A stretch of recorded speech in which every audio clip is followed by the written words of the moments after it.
Hello and welcome. What I'm going to be looking at in this video is how to basically respond to artworks and to posters.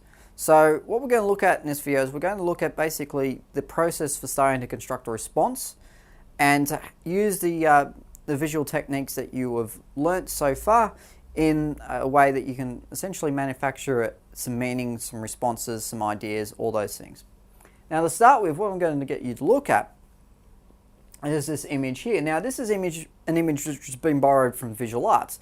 So if you are doing visual arts, you'll probably recognize this.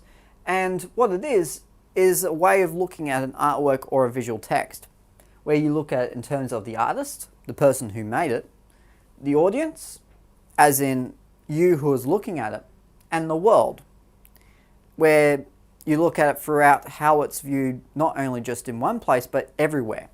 And in the middle, you've got the artwork, which is sort of being pulled in three different directions. As in, the artist is going to say one thing about it, the audience is going to say another, and the world's going to say something different as well.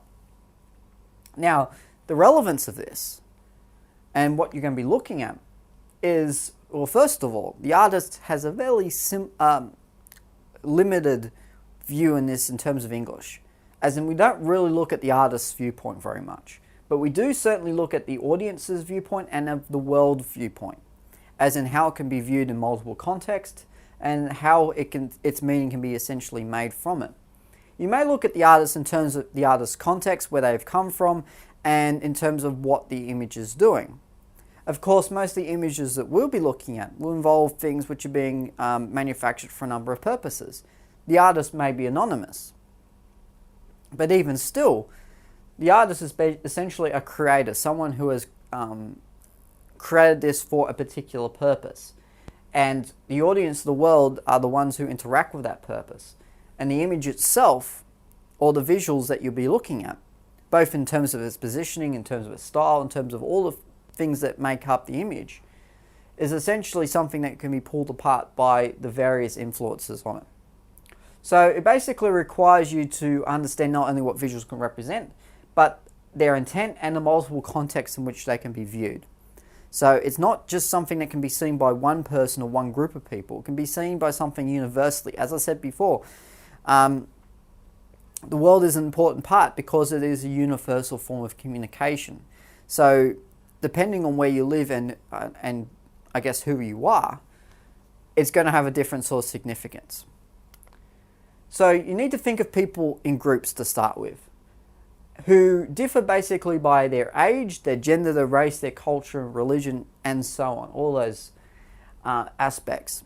And when you're looking at it in terms of those contexts, you'll get a number of different viewpoints. So purpose can be basically differentiated by whoever's seeing it. And something that is made for an Australian audience, and the purpose of it being made for an Australian audience, is going to have a different sort of effect and a different sort of meaning to someone else, whose purpose may not necessarily have been constructed with them in mind. Okay, it may have a different value depending on the worldview in which you view it from. As in, depending on how you look at things, it may have a completely different meaning or set of meanings. And as visual texts, as I mentioned before, are universal, it really depends on who and where you are. So who you are and where you live is a very important indicator for what an actual image could mean. So let's look at an example, and one that you probably come across every day, which is your dollar coin. Now, this just can represent a dollar coin, which you use to spend on things that are worth $1. However, it can also represent a whole heap of other things. For instance, prosperity.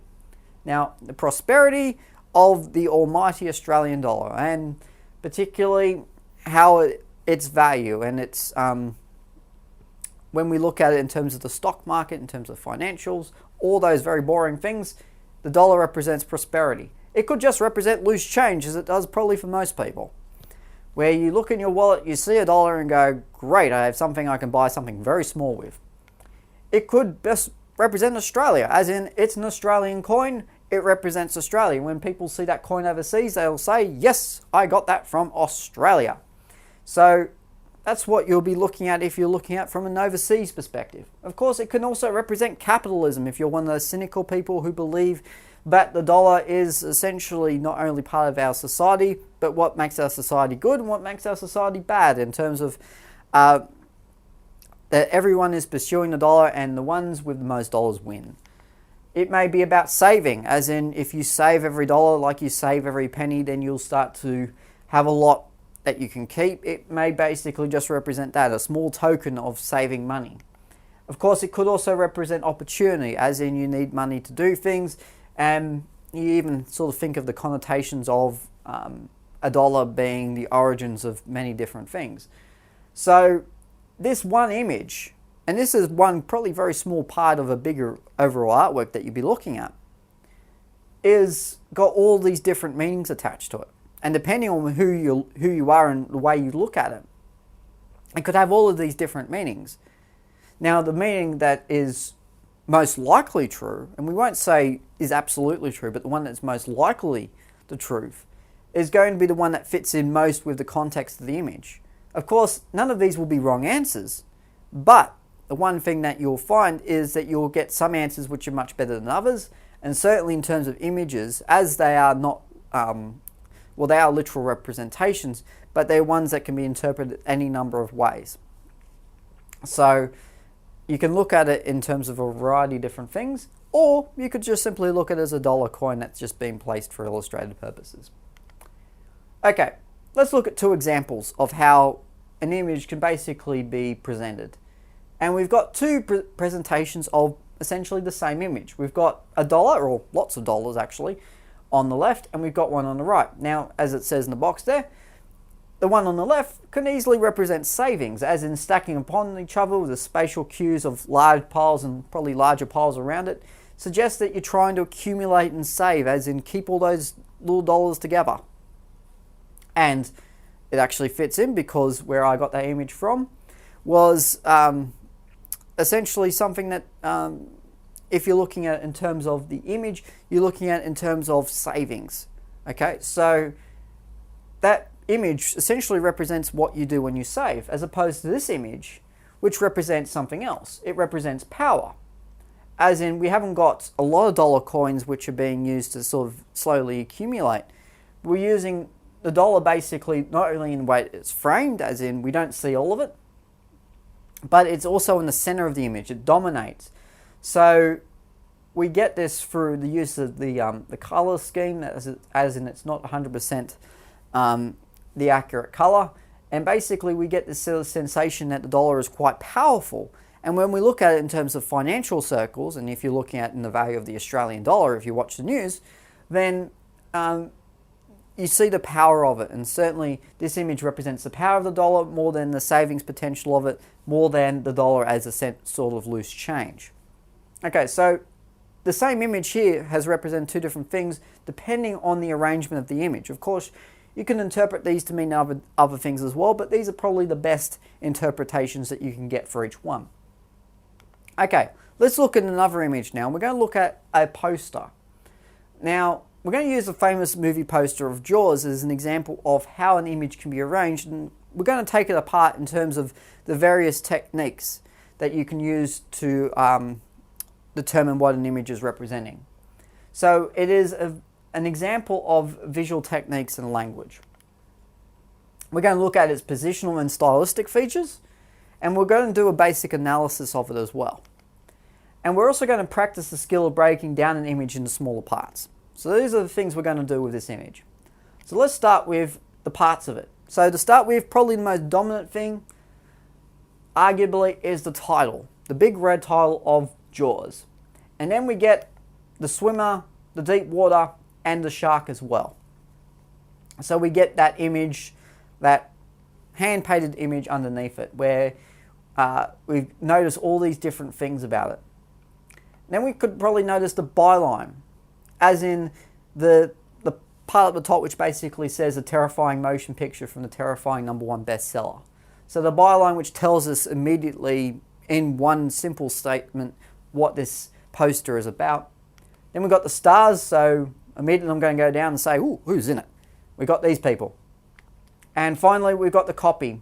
We've got the bit that no one really cares about, but if you're really interested in who makes the film and who does it, in particular the tiny name of Steven Spielberg down there somewhere, then you get all these sorts of sensations are basically about the importance of what of each part of the image. So we started with the title, and we've gradually gone down in importance. We've gone up and down. So we looked at this thing over a couple of times.